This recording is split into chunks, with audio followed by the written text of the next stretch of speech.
If you've looked up into your attic and the underside of the plywood looks black and stained, this video is for you. I'm going to explain what you're actually looking at, why painting over it doesn't work, and how a real remediation crew fixes it. The dark staining on roof, sheathing, is microbial growth. In almost every Connecticut, Westchester County, and Western Mass attic, it's driven by condensation, not by a roof leak. Warm, humid air from inside your house rises into the attic, hits the cold underside of the plywood, and condenses on the wood. Hold that wood above 16% moisture for more than 48 hours, and per the IICRC S520 standard, it becomes colonization prone. So the staining is not the problem. The moisture path is the problem. There are three sources we find over and over again. 1.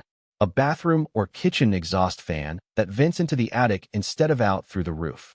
Every shower, every pot of pasta, that warm wet air goes straight into your attic. ASHRAE 62.2 says these fans have to terminate outdoors. A lot of older houses don't. 2. Blown-in insulation pushed up against the eaves.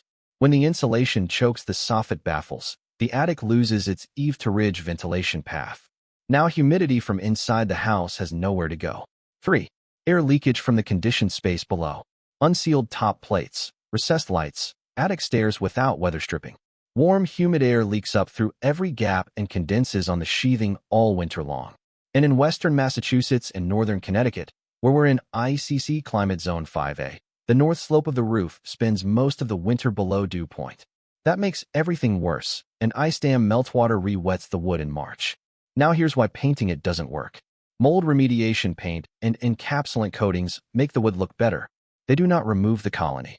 The hyphae have penetrated the surface fibers of the plywood, and the moisture conditions that grew the mold in the first place are still there. So 6 months later, when the next heating season starts, the staining bleeds back through the paint, and the colony continues underneath. This is what a real attic mold remediation actually involves. We do an on-site visit first to find the moisture source. No charge. We're not selling you tests.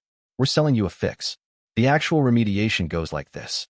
Full containment with negative air pressure, so spores don't drift down into the living space while we work. Mechanical removal of any colonized insulation. HEPA vacuuming of the rafters and roof sheathing. Damp wiping with an EPA-registered antimicrobial cleaner per IICRC S520. And then, crucially, we correct the moisture source. We route bath and kitchen exhausts to the outside. We clear the soffit baffles. We add ridge venting where there isn't any. We air seal the ceiling plane from above. If we don't fix the moisture source, the mold comes back. Every time. That is the part most contractors skip. A typical 1,500 to 2,000 square foot attic, single layer of growth on the sheathing, runs about $4,000 to $7,000 in our service area for the remediation plus ventilation correction. Larger attics, finished knee wall spaces, or attics that also need re-insulation can run higher. If you're in New York, specifically Westchester County, attic mold remediation has to be done under New York Department of Labor Article 32. That means a separate licensed assessor writes the remediation plan, and we work to that plan. We do not act as the assessor. That separation is required by state law, and it protects you as the homeowner.